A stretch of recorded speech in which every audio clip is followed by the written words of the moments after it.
Now we are doing the topic past adjustments. Sometimes there is omissions in the recording of the transactions in the books. The omission may be in respect of interest on capital, interest on drawing, interest on partner loan, partner salary, partner commission, or any other related to partners. So it needs to be corrected with retrospective effect. We can correct or adjusted through these two methods. First through P&L adjustment account, or secondly directly into their capital accounts. So we are going to understand by this example. Rameez and Zahir are equal partners. Their capital as on itna 2015 April 50,000 and 1 lakh respectively. On 31st March, they have forgotten to provide 6% interest on capital. So now it needs to be credited.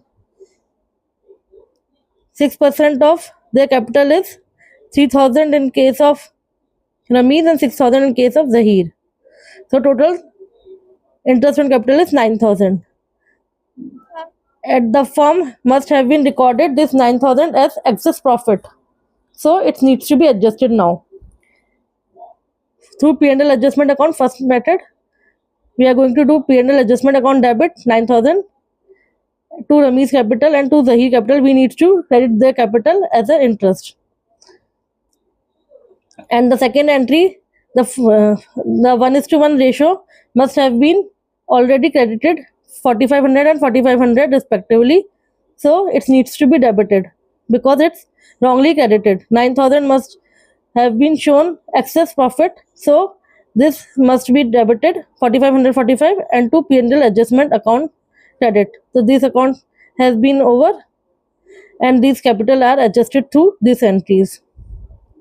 And the second account, directly make a calculation and pass a journal entry on their capitals. One must have been excessively credited and the other must have been shortly credited, their capitals. So what's the correct amount?